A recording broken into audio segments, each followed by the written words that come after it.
It's my great pleasure to introduce Paul E. Nelson, initials Penn, of whom the poet Sam Hamill said, "Over the past decade or so, no one has done more for poetry in the Pacific Northwest than has Paul Nelson." And this quote is from a few years ago, so I would say it's more than a decade, far more than a decade.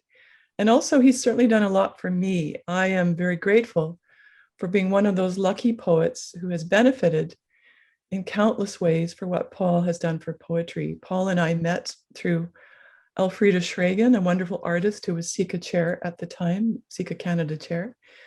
And I remember we went to the Empress Hotel in Victoria for a drink, and he told me that maybe I had the duende with me, and I kind of knew what he meant, but of course I looked it up when I went home.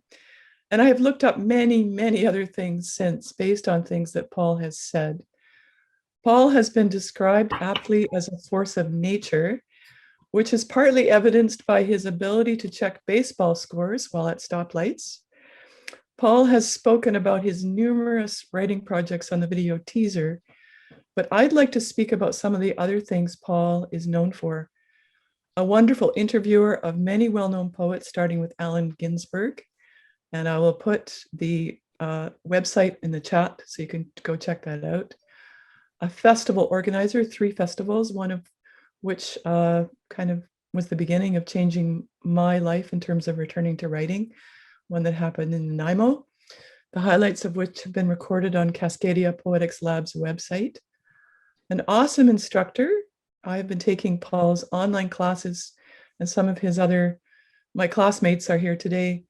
Paul's online classes, which are filled with crazy and deeply thoughtful prompts to help with spontaneous composition and more. And I recommend them to anyone, no matter where they are in their writing practice. I have learned so much about a writing tradition that goes back to the wandering Japanese poet Basho from 400 years ago, about writing spontaneous composition that is place-based. Paul is also a powerful proponent of bioregionalism, and I want to ask Paul about that during question period. So maybe he can pull up the map and talk about it. So in the video teaser, Paul quoted the artist Morris Graves, who said, "Decoding, the sea and heavens ain't for sissies." Well, Paul ain't no sissy. And furthermore, anyone who can coin a phrase like goat skin jail cell is my kind of poet. So without further ado, I'd like to introduce Paul Nelson. Thanks, Adelia. That's very sweet. Thank you, Adelia. My gratitude to you, to Andrew, to SICA International, SICA Canada, SICA USA. And I do want to state that I'm on the ancestral homeland of the Duwamish tribe and other coastal Salish tribes. And Cascadia Poetics LAB pays rent, realrentduwamish.org. So I'd like to start with a video of a poem from my latest series, Flexible Mind. And this gives you a sense of that part of the ancestral homeland of the Duwamish that I'm residing on. So Andrew, take it away.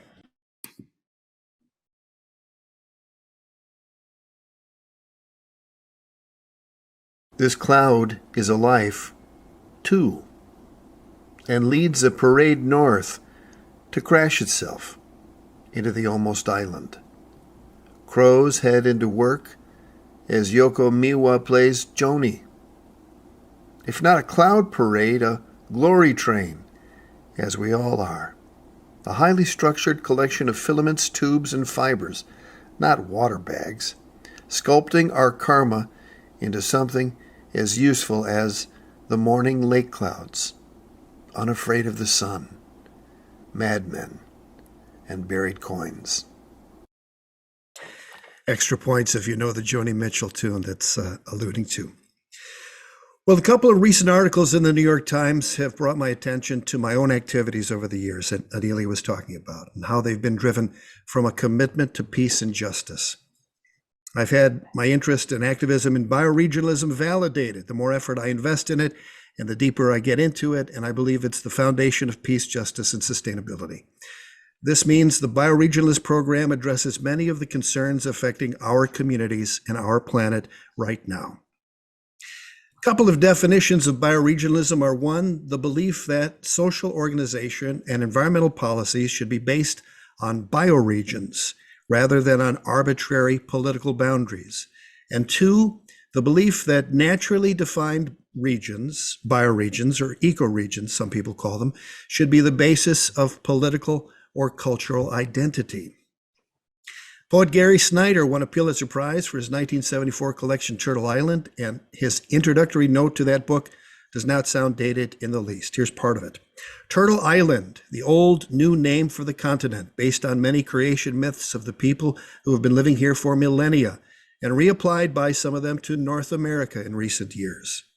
Also, an idea found worldwide of the earth, or cosmos even, sustained by a great turtle, or serpent of eternity.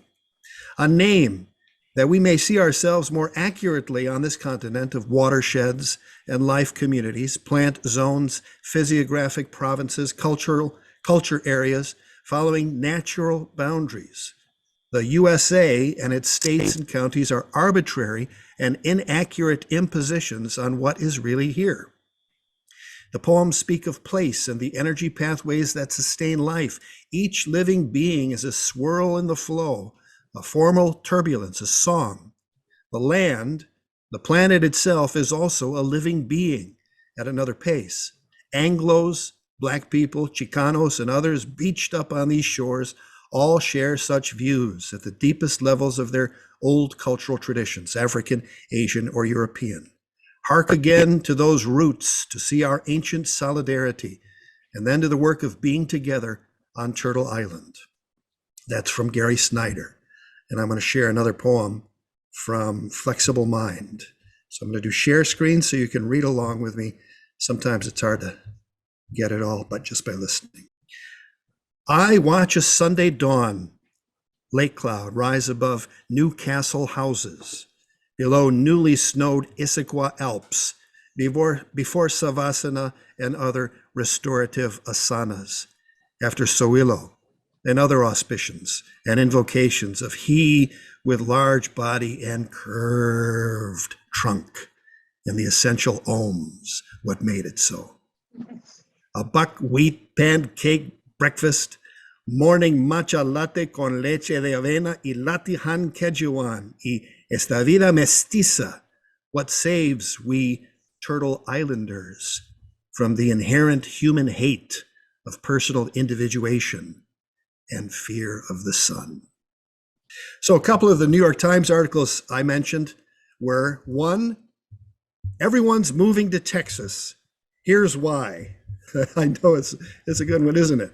Everyone's moving to Texas. Here's why. And I'll drop this in the chat real quick so you can see that. And the other one is the one I just had on. Where should I live? Where should you live? Where should we all live? All good questions. And let me just grab that and drop it in the chat as well. So later you can take a look and see what all the buzz is about those two places. And let me go back to my notes here. The first article has this paragraph.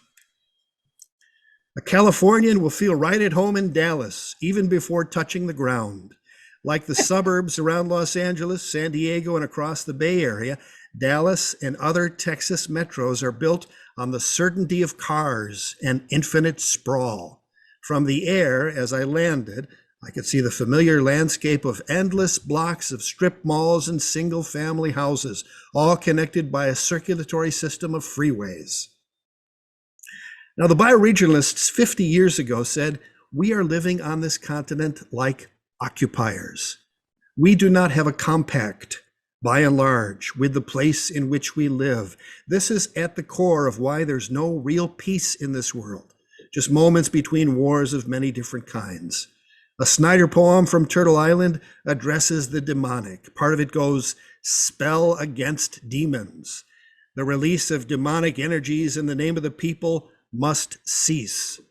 Messing with blood sacrifice in the name of nature must cease. The stifling self-indulgence and anger in the name of freedom must cease. This is death to clarity, death to compassion. Now, it was Gary's ex, Joanne Kyger, probably in 1998, if I remember correctly, who, upon hearing my stories of the place I lived in at the time, Auburn, Washington, that it was originally called Slaughter, and has a river named Stuck, she suggested I was writing a Patterson for slaughter. It was a reference to the William Carlos Williams epic about Patterson, New Jersey. I would soon see Charles Olson's epic, The Maximus Poems, as a guide as well, though I think the term serial poem is more appropriate for what I'm doing and for our post-patriarchal era, which is arriving more slowly than most of us like. So this is back to Flexible Mind, my current series. It's deeply connected to place and the current moment, which is one of the joys and one of the secret powers of writing spontaneously, writing a received poem, we would say in Subud. So here's another poem from that series. And as you might notice, the titles are sort of run-on titles. They're really the first line or first word of the poem. So I'm going to just hit the share screen. Anonymous. They crawl in on the inland sea, our extended brain we call the lake. Fulica americana, coots. And late this year, and the raft itself, one autumn mind, punctuates the lake as if slow motion Morse code. Are you sure the ospreys are gone? They don't ask in the modesty of their mud henness. The gift Gabo predicted. Coot season, announcing the initiation of the winter art, the inner art of raft making. A couple of references to coots already, and a couple of references to the runes. Gabo is the rune that signifies a gift. It's like the letter X, or partnership, and the coots in their practice of traveling together in large groups called rafts are a model in these poems for human community and the notion of interconnectedness. Here's another poem from that series that alludes to these themes. And I'm going to share screen again. I love talking about coots. They're such an underappreciated bird. You are a bird of least concern, the bird-brained say. Forages anywhere with water, ponds, parks, marshes, reservoirs, lakes, ditches, salt marshes. You are a garbage bird, they want to say. Exist on pond weeds and sedges, eelgrass in brackish waters, even gravel, when they cut up 801 stomachs. And yet the October raft grows. It is a city of coots, awkward and angling for a safe harbor, as we all are, before the next bomb cyclone. The coot in Indra's raft may be eating Puyallup widgeon grass and the occasional dragonfly. Look in their one red eye, bill full of eelgrass, for your mud hen dharma transmission. Now, if these poems were submitted to a journal or anthology dedicated to peace, they would be rejected. In the scheme of my life's work, bioregionalism, projective verse, they make perfect sense. But the materialist paradigm limits our aesthetic bandwidth by training us how to better label things, which is the first step in controlling something. These poems, as Michael Bone, another Canadian living in Toronto, said of my Haibun, he said, my Haibun evade literary capture and are mongrels, as alluded to in the above poem in the phrase, esta vida mestiza. We can't reach our potential. We will not have peace disconnected from the place in which we live. We have to stop treating nature as disposable and certain classes of people and mammals and sentient life forms in general as inferior and disposable. A reminder, Jackson Pollock saying, we are nature. So going back to that New York Times article, where should you live? There was a survey that I took which asked to prioritize aspects of the quality of the life that you value most. When I made my choices, out came the places I should live, including Bryn Mawr, Skyway, Washington, 3 miles from here, White Center, Washington, Seattle, Oakland, and San Francisco. All came in at about 80% of what suits me best, the highest scores according to this survey. Turns out the place I should live is the place where I do live. I'm committed to here. I'm building a life, raising another child here, building a soul here. And this is the kind of commitment that transcends patriotism or nationalistic concerns. You don't have to be a bioregionalist to understand we have more in common here in Seattle with Vancouver, Portland, Spokane, Kelowna, Sitka, Arcata, or other Cascadian towns than we do with Toledo, Ohio, St. Louis, Missouri, New York, Austin, Texas, and Chicago, even though I still root for the White Sox, and the Bulls, and the Bears, and the Hawks, the Blackhawks. My sports formative years were in Chicago. I can't change that. The epigraph to my latest book of poems, Haibun de la Serna, is from Dogen, a 13th century poet from Japan and the founder of the Soto Zen sect. When you find the place where you are, practice begins. As my favorite living Soto Zen priest Jason Worth likes to say, be in the now and here. Composing spontaneously allows me to be in the now and to access greater forces than my own local mind. Being a bioregionalist and caring about the kinds of life around me and connecting with those rhythms is the here part. Looking at the history of this place to get some sense of how things here got to be the way they are is a key part of my own poetry investigation. As the Baha'i would say, my independent investigation of the truth. How indigenous people lived and live here, how Japanese American citizens lived here, and how they have been treated, and how the land has been treated, were central themes of A Time Before Slaughter, my first book. Many poems in that book would make the case for how history can be told, but the poem Elegy for Frank Natsuhara, who lived several years in a relocation camp or concentration camp, that's one I'd like to read now. In it is an allusion to elders being like libraries. They have such knowledge. So share screen again for the poem Elegy for Frank. The train stopped in Slaughter one more time last week. Frank Natsuhara punched ticket, memory in Doppler rhythm, and train horns of one last goodbye. Another library, now Valley Loam. How did they save the store? How did it feel prisoner of race? How the barbed wire humiliation? Oh, Frank Natsuhara, how will they remember you in this, your home, this big valley? Plum petals sailing in a spring gust, juice from strawberry dripping from chin. The question, how will they remember you, is answered somewhat by the strawberries still grown in Auburn on farms that are still run, in some cases, by U.S. Americans of Japanese heritage, and by other ephemeral and seasonal acts of nature which evoke a sense of ancient Japan for me. In the second book in my series, which reenacts the history of this bioregion, Pig War and Other Songs of Cascadia, there's a poem which ties in colonialism, but with a twist. The thesis is in part that in this part of the world, other than settler and government violence against indigenous people, which continues, disappeared indigenous women, which continues, ongoing commonplace mass murders by descendants of settlers, and the slow wars against queers, immigrants, people of color. The thesis is that there's something in the soil here in Cascadia that brings out the best in people to prevent large-scale war. In the Pig War boundary dispute between the US and England, a pig was the only casualty, and the conflict went on for 12 years. For 12 years, there was joint occupation of San Juan Island. But why no all-out war here? Well, maybe it's coming. Maybe it's the prevalence of water, in which many cultures is a metaphor for compassion. I'm not sure. But in one of the poems in the Pig War section of the book, some of this is investigated.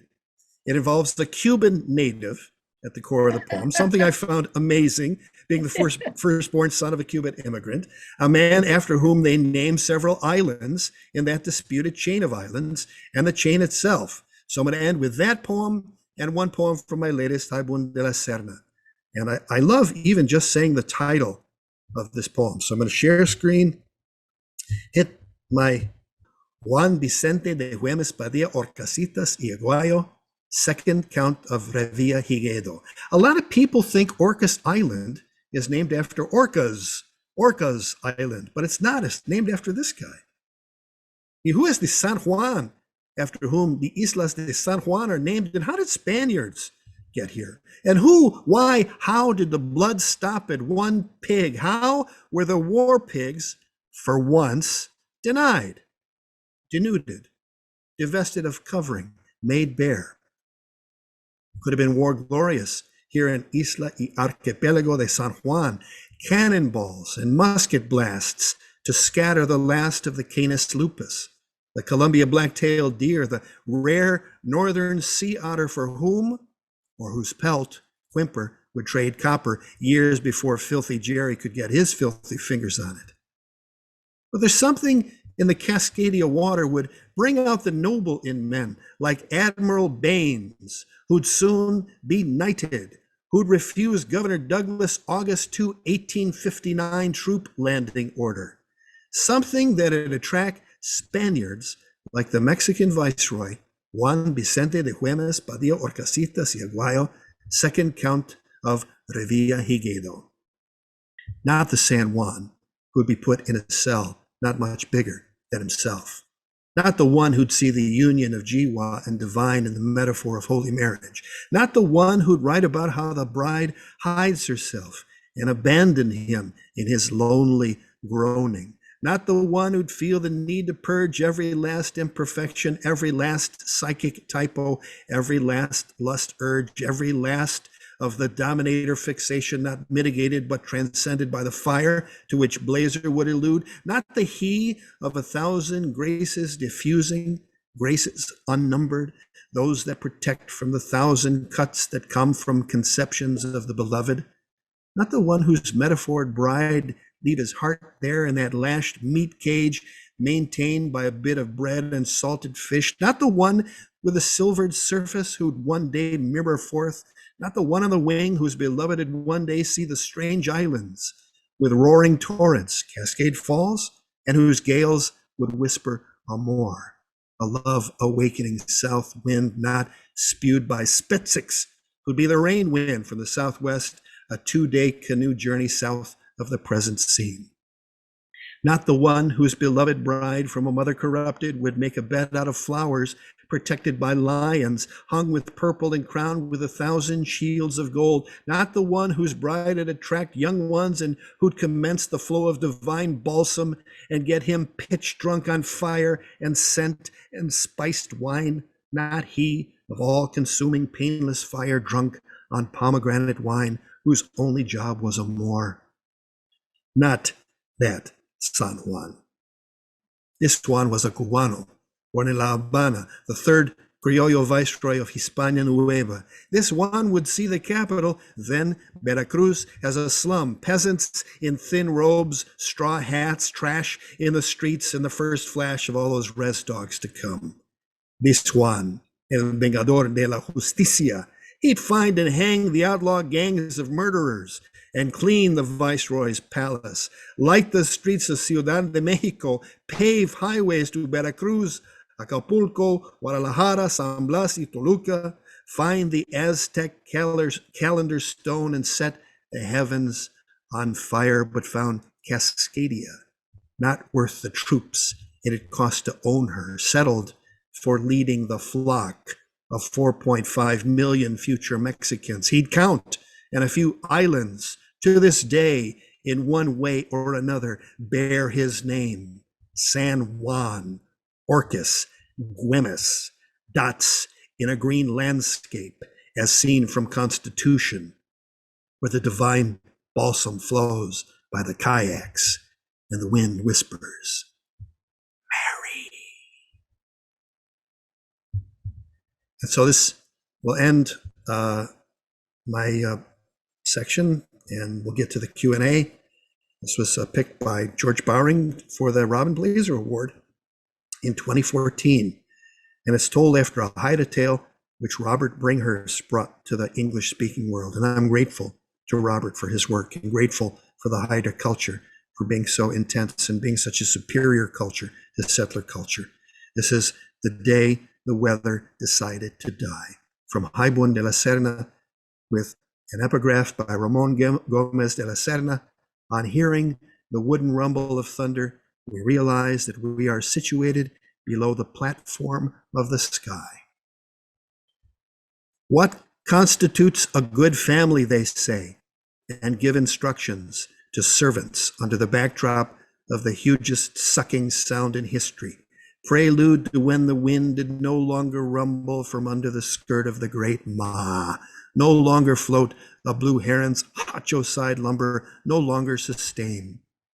Age of celebrity tattoo news, or the rise of the Yurok, Duwamish, Tsimshian, Haida, Puyallup, Muckleshoot, Musqueam, of tornadoes, hurricanes, earthquakes, tsunamis, be silenced, Fukushima, and Fukushimas to come.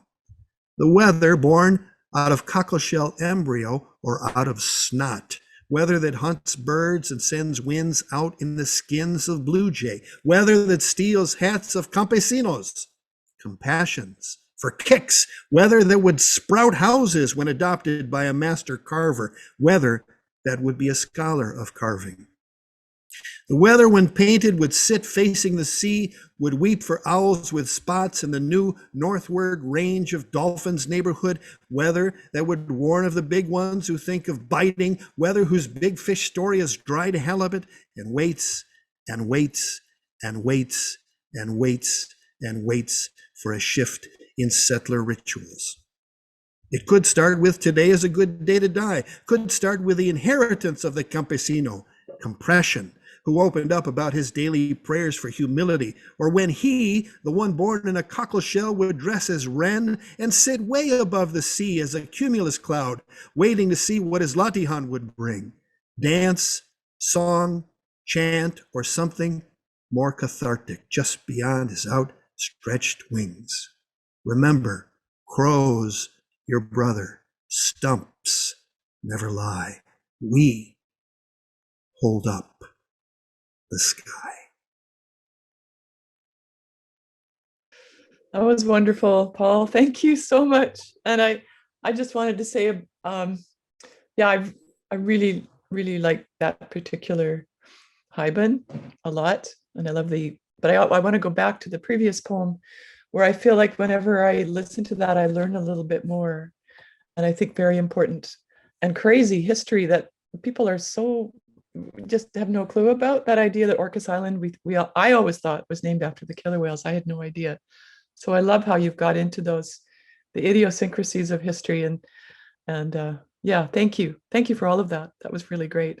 So I'd like to open it up to questions from people, what people would like to hear about. I'm going to ask at some point for Paul to pull down the Cascadia map if he can and talk a little bit more to that.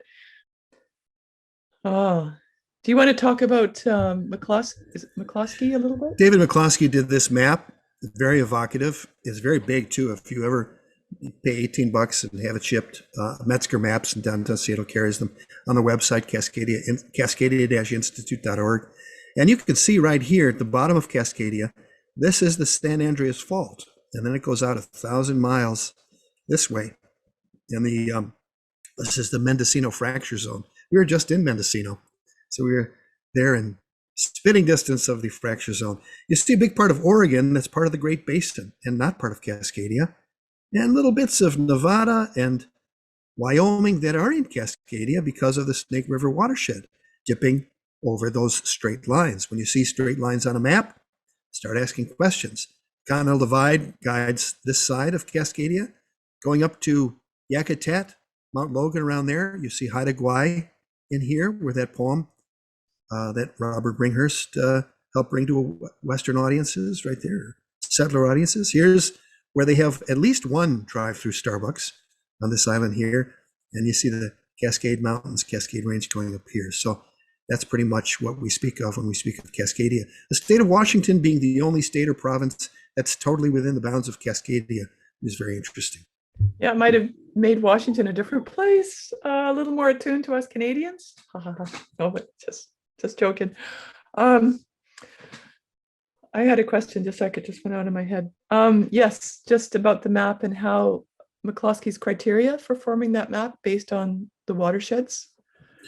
Yeah, based on watersheds and also the geology, the Mendocino Fracture Zone really beginning the southern part of it, and at the north, the Aleutian Trench forming up there in the north part. So, and then going basically into the Continental Divide, and not counting that part, which is part of the Great Basin, which Teresa Whitehill is working on maps for our book Cascadian Zen. And I hope to have a better understanding of where Cascadia actually begins, because, they don't have that as you go up from Mendocino into Cascadia, because we got just out of the bioregion, and I'd like to be able to know that more intimately. So Teresa's going to help us with McCloskey's maps. Did I see you have your hand up there, Andrew? Yeah. Hi, Paul. Yeah, wonderful reading. Such gusto, such relish in your delivery, and such delight. It's infectious in a wonderful way. You've been doing poetry for a long time, decades now. And I'm wondering, like, I understand you were very influenced or felt an affinity with McClure, Michael McClure, and probably still do. But what strikes me as I listen to your poems is that they're grounded in a sense of place, in the geology, the geography, amazingly, and also there's the sense of indigenous connection to these places. Did McClure share that as well, or is that coming from some other influence? No, I didn't really get specifically the place from Michael. I mean, there were allusions to a place, the moonlight and brown, crickets and brown hills and a deer in the yard, a stag with antlers. So you really get a sense from Dolphin Skull and onward where he's from. So there was some place with McClure, but I didn't take that as much. I mean, obviously Gary Snyder is, he was one of the original bioregionalists. So you can get a lot from Snyder, and Sam Hamill, also very connected to Port Townsend and in his later years, Anacortes. And Joanne Kyger and her Bolinas. If you ever read Joanne Kyger's work and then go to Bolinas, you know exactly what she's talking about. So she was another one. I'd say those are the most immediate ones, are the ones that come to my mind first up. If you look at Lorene Niedecker, who I came to a little later on, she's been more connected to place than I think any poet I've ever read. And that place, Black Hawk Island, Wisconsin, it's 100 miles from where I grew up. So that's a special affinity, because, when I think of nature, I think of these Cascade Mountains or the Olympic Mountains or this 19-mile long lake or, islands, fjords, glaciers, volcanoes. So I think of the place where I grew up, Chicago, these scabby forests and that kind of stuff. That's not what I think of as nature, but it is nature. And she connected to it in a very deep way, the Rock River. And I think that's an inspiration for us all. So anyone who doesn't know Lorene Niedecker's work, I would highly recommend it. And it was a Canadian, Jenny Penberthy, that edited her collected poems. And props once again go back to Canadians for digging and finding where the gold is. Paul, did you just want to talk about your poetry for a second, how you feel it has been changed and altered by writing place-based work? McClure had this line, "We swirl out what we are and watch what returns," right? So, I mean, if we can find the beauty in the place that we live, I think we've got half the battle. We've covered half the battle. And, it's hard. You saw that video at the beginning. Look at that scene where, these clouds are heading to the north. There's a line about them getting ready to crash into the almost island. That's a reference to Denise Levertov, who lived right up the road for the last 8 or 9 years of her life. And so, I mean, this place, I'm seeing geese and coots out the window right now. And unfortunately, lots of seagulls, lots of crows who I respect, who are digging up all the lawns. And, you just have to notice what you notice. That's what Ginsberg said. Notice what you notice, and you'll start to see the beauty of it if there's beauty inside of you. If there's rage inside of you, if there's discontent, you'll focus more on the litter, on the latte cups thrown out of cars, on the marijuana packaging that's all over, the cigar. For some reason, cigar smokers are very, get this thing out of their pack and out of the little package and throw it away. We try and pick up as much garbage as we can. We try and clean up the little park here, Chinook Beach Park, and they have a Find It, Fix It app, the city of Seattle. So I'm probably a nuisance to those people who check that app, because I'm trying to find and trying to fix stuff regularly. But no, I believe it's our outer space is a manifestation of what's going inside. So if we see the beauty of what's outside, we get to resonate more deeply with the beauty that's inside us. And that's how we're healthy human beings. Mhm. Anybody else have questions? Andrew and I are kind of hogging the questions here, but in a good way, I hope. But anyone else? So me first? Yes. Oh, yeah, the question that came to my mind is that I read the big long name of San Juan, but I still can't see the word Orcas in there. Orcas related to his name, or did I miss it? Orcasitas, Orcasitas, Horcasitas.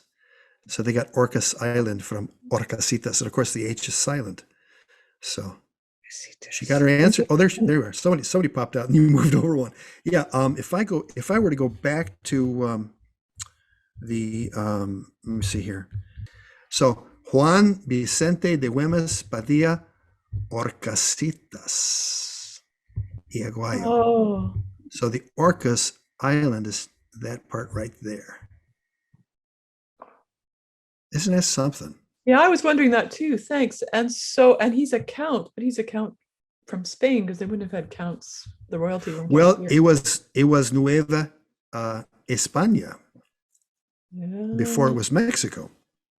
So he was a count from Mexico. Okay, I got to read my history more. A Cuban, Yeah. of this part of the Spanish Empire in Mexico, cleaning up the res dogs. And among other things. I didn't want to like this guy, you know. I didn't want to like him. He's a colonialist, basically, an occupier. And then the more I read about him and the fact that he's Cuban, I'm like, holy shit, there's a man after my own heart.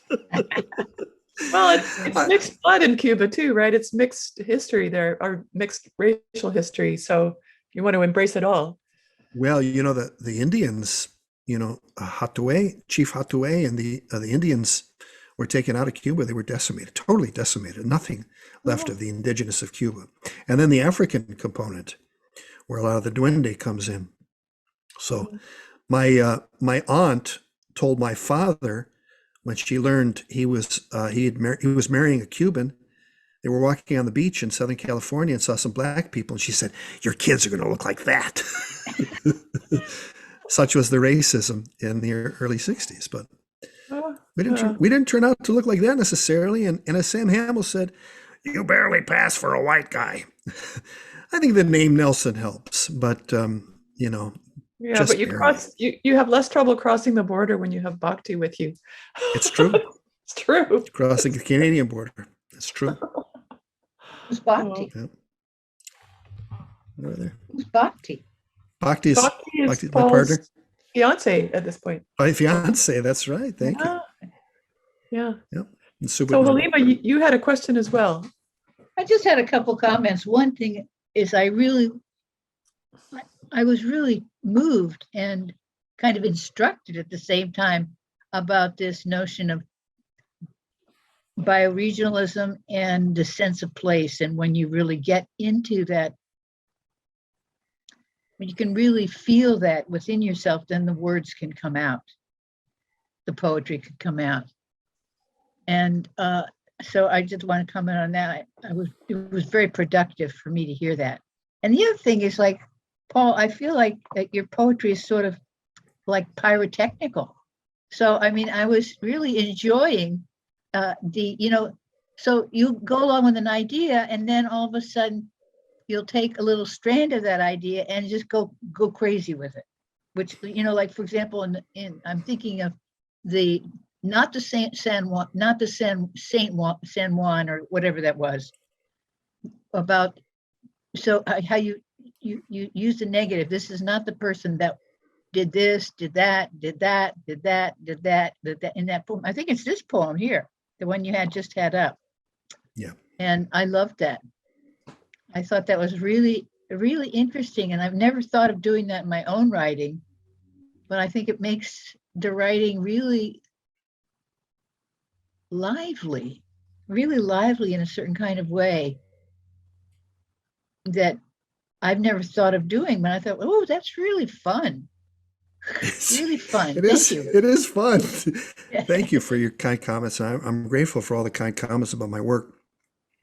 It's a kind of, And it's a can you kind of, send us all, or can we get, where can we get, I want to get these poems. oh, How can I paulenelson.com get, is the website with my books. That poem is in a book with I took two books and slapped them together when I put out the second edition. I saw So that, the pigs. it's now called A Time Before Slaughter / Pig War and Other Songs of Cascadia. And so that poem is from the Pig War part. But rather than putting out a second book, I just slapped it and did a 10th anniversary edition. So it was a second edition, and it was just easier. And I think that the online group is beginning to study proprioception, or this sense of how our bodies know What's where they that? are in space. A sense of how our bodies know where they are in space. There are proprioceptors all over the body. And if you close your eyes and stand, Tim Mateer took us through this great exercise, closing our bodies and standing and allowing ourselves to sway. And when our health gets challenged, our proprioception gets affected, and something we take for granted goes. Like, for instance, when I have gout in my toe and I can't walk the same way, then I start walking on the other edge of my foot, and then that starts getting out of whack. So we've been studying this proprioception, and I think that it involves a deeper experience with life. I think that in Latihan, our proprioceptors are lit up, and we're able to receive not just with the mind, but with our whole body. That's why we're instructed to do whatever we're called to do, or however we're moved by the divine life force. So that's the beginning of an inquiry that, I don't know, may go on the rest of my life, but I'm digging into it. I sense, as Olson said, I hunt among stones. I sense that there's something deep there. And I've always been interested in a deeper gesture. A lot of poetry I see as being rhetorical. And I think rhetoric is a very shallow gesture. Nobody likes to be preached at unless we're going to church, and then we kind of expect it and sometimes sleep through the sermon or whatever.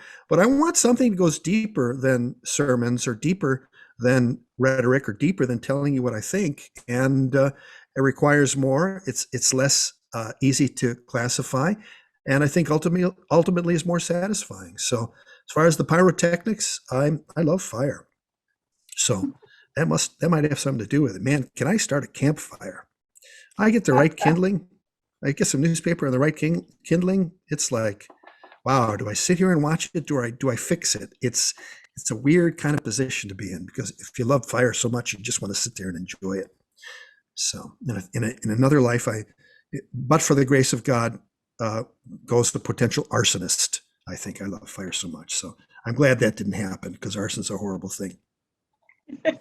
We're glad to. Say again? You're glad too? You're Yes, glad to. we're all glad. I'd have been good at it. You know how they get those arsonists, and they're the guys watching the fire. Sometimes they're the guys who call it in and watching it. There was a guy who destroyed Bradner Gardens, the clubhouse, the bathroom, all the infrastructure at Bradner Gardens. It's still not put up yet. We've done gigs with Jim O'Halloran's trio there. It's a beautiful pea patch garden, and still hasn't recovered from this arsonist. So arson, I don't want to make light of it, but I also know that my love for fire is very, very, very deep and intense. So maybe that's where some of the pyrotechnics come from. I don't know. Maybe it's the Cuban blood. I usually blame that. Or the Irish blood on my father's side, or growing up in Chicago, which my sister once gave me a shirt for my birthday, a t-shirt that said, "Chicago, where the weak are killed and eaten." That explains a few things about you, Paul. KJ and then Rohana, I think. Yeah, I was just thinking about the sense of place is so much bigger than just a geographical sense of place when you're talking about centric stuff. There's your place in space, and then there's your place in the history of the place you're talking about. There's your place in your family. That sense of place is huge.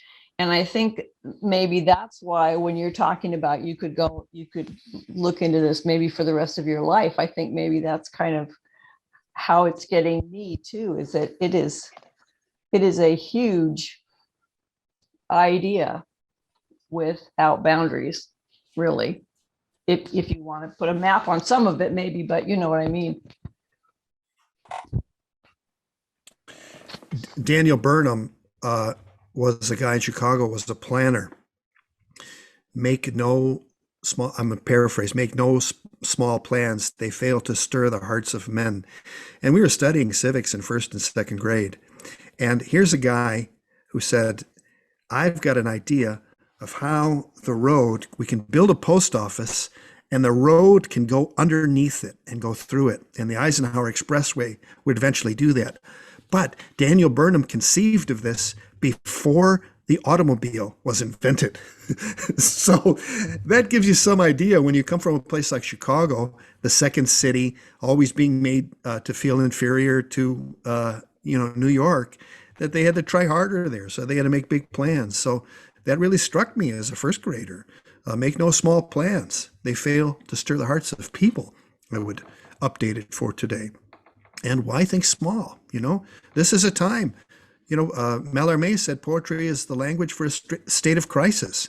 So why settle for a small poetry gesture? Why not get into what Ed Sanders called a multi-decade research project, what Charles Olson called a saturation job, what Joanne Kyger did, what Wanda Coleman did by living in the greater Los Angeles area and writing about its soft white underbelly.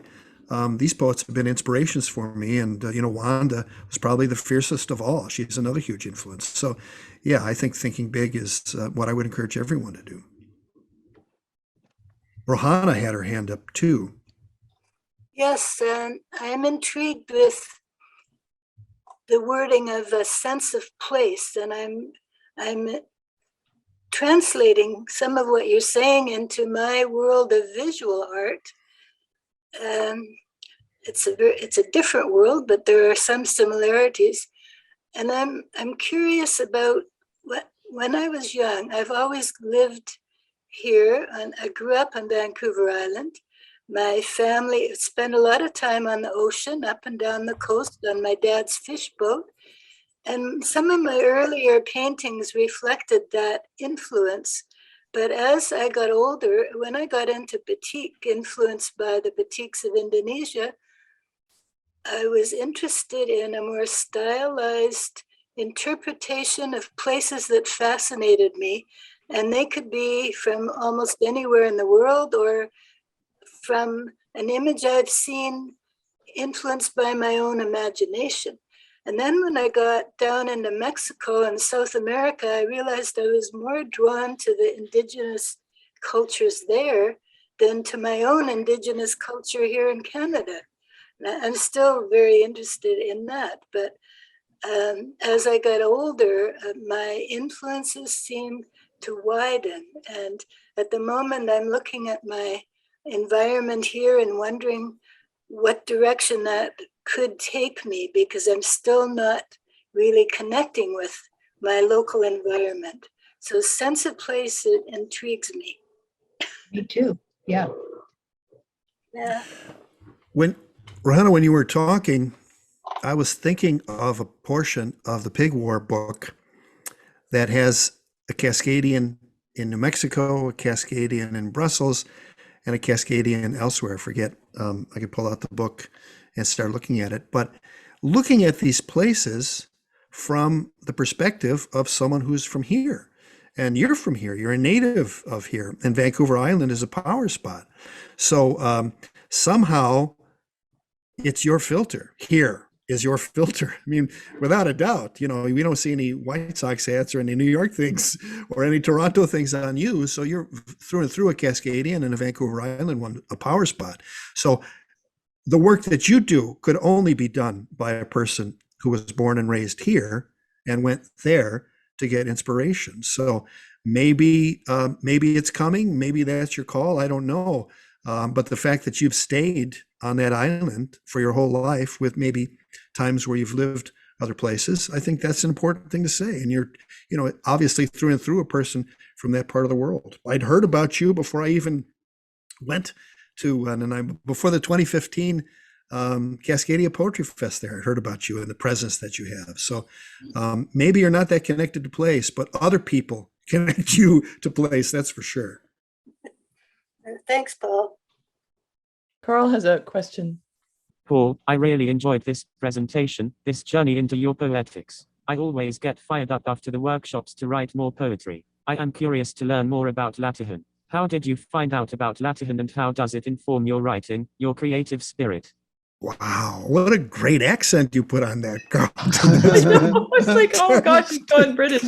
I know, that's fantastic. For those who the accent threw you off, he was talking about Latihan, or in British English, it would be Latihan, I guess. And that's the, there's Latihan. 1, 2, 3, 4, 5, 6, mostly Subud people here, all who practice Latihan Quechuan. But Latihan Quechuan is the practice of the Subud spiritual organization. It's something I've been doing. I'm a newcomer. I'm only in it for 17 and a half years. There are people here who've been practicing Latihan for 50 years. And so I feel a little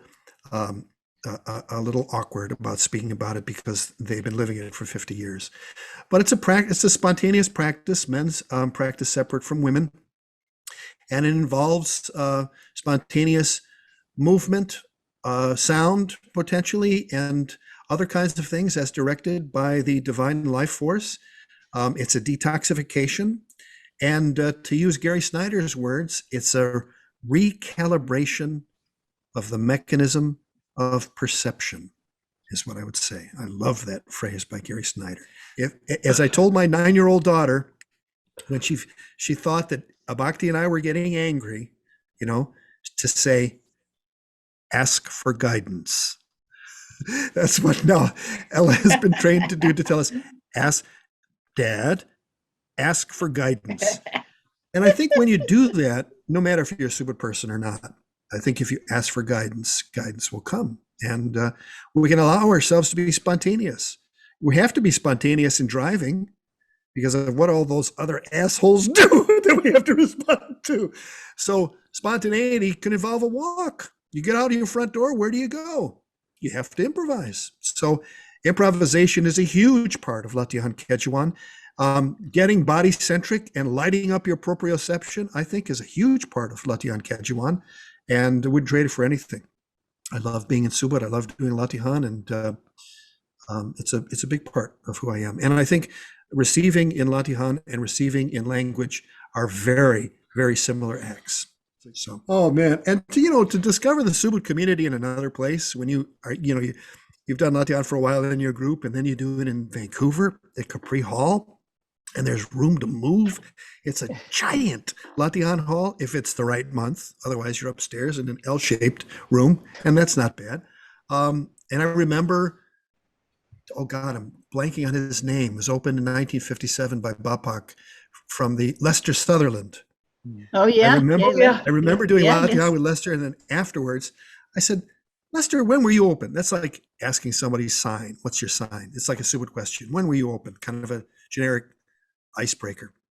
And Lester said, 1957 in Coombe Springs. And I said, wait a second, can I record this? He said, sure. So I had in my pocket recorder, and I said, Lester, can you tell me when you were opened? And I was recording, and I got that audio somewhere. He said, it was 1957. We were studying with Mr. Bennett, and he said, gentlemen, I've taken you as far as I can with this work. If you want to go any further, I suggest you listen to these two men. And in walked two brown-skinned men. And they said, relax, begin. And I didn't know what to do. And after half an hour, they said, finish. And I went across the street to a park, and I sang hymns at the top of my lungs for 2 hours. And that's how I was opened in Subud. Oh, that's a beautiful story. Yeah, they were doing the Gurdjieff work before that. That's right. And then someone said there'll be a man from the east, and that was Bapak. It's really Gurdjieff said that. Gurdjieff said that. or one of the most important things I like to repeat about Subud is Bapuk said it will help you understand your religion, that it's not a religion in itself, but it opens you up in a way so that I feel able to participate in, for example, Jason Worth's Zen Buddhism, which blows my mind. I don't feel that there's any conflict there. I feel like it's seamless. Or that, acupuncturist friend of mine who died recently, I was so influenced. He was also in Subud, but he was also a Taoist, and I really loved embracing those ideas. So I love the openness. And I also wanted to say, I think that Paul's poetry practice is kind of an extension of that in so many ways, that spontaneous composition and that sense of being suddenly in the moment and alive and where you are. I won't say it better than Paul has, but. Well, it made my day to have all your smiling faces here and ask such intelligent questions and to listen to I me a have little one bit. more. Yes. I have one. What was the title of your latest book? Because I didn't get it. Well, I'll type it. Haibun de la But- Serna. It's published by Goldfish Press. But what does it mean? What is it? Haibun is a medieval Japanese form started by Basho. It's like a travel journal with dense prose, and he would put a haiku in. My haiku-like moments are not necessarily haiku, so I call them haiku-like moments after dense prose. And sometimes there's another dense prose paragraph underneath, and sometimes there's one at the end. I mixed it up for 99 different haibun, all of which start with an epigraph by Ramon Gomez de la Serna. He had what they called gregarias or aphorisms. Somebody said, they remind me of American sentences. And I said, I'm going to check into this guy, Ramon Gomez de la Serna, who was a contemporary of Salvador Dali, co-authored a book with Dali, Dali's images, his writing. And he had such witticisms as nothing forgets us as quickly as a bar stool, for instance. And you could just go through the book and reading the epigraphs. The interlocking hearts carved on benches are the cheap wedding vows of seducers. Yeah. And so then those are a couple. you read a poem about a little in the form of a haidun. Haibun with a B. Yeah, Carlton's got the book. Haibun, Carlton's okay. displaying there. Yeah, so what I use is an epigraph, and it's the jumping off point. Or sometimes it's something abandoned and I move on anyway. Sometimes it comes back and I allude back to it. And it's just sort of a way to get the machinery going, get the system going. And they're fun. I love Ramon Gomez de la Serna. And Pablo Baller was the one who introduced me to him. And I'll be speaking to Pablo Baller's students at Cal State LA on March 21st. So I look forward to going there, speaking about poetics as cosmology. Yeah, Goldfish Press. That's the publisher. I see that in the chat. Kun Woon is my publisher, and I'm grateful that Kun Woon reached out to me about a year ago and said, "Let's. Do you have material for a book?" Yeah, these poems are 10 to 12 years old actually, so they're not new, but they were my first real experiment with the neo-Barroco form, which comes out of Latin American letters.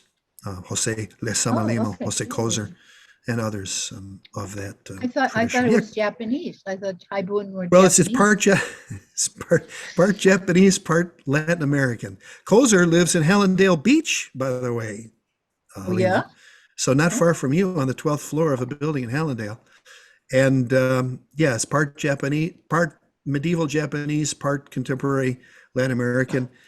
Michael Bones said these are, what did he say? They're gorgeous. Nelson's poems are gorgeous mongrels, combining the tradition of the Haibun, the innovation of Gomez's imagination, quotation of Gregarias, and so on and so forth. So I'm grateful to have been featured. These opportunities are rare.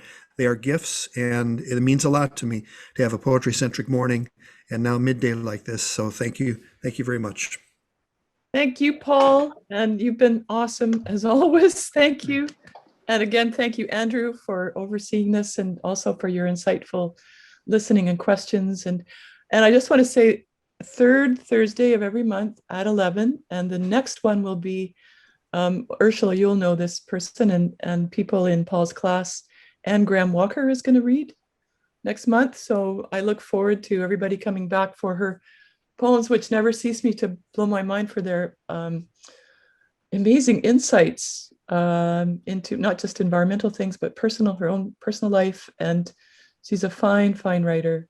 And so I'm just looking forward to having her featured next month. So do come back for that and let other people know.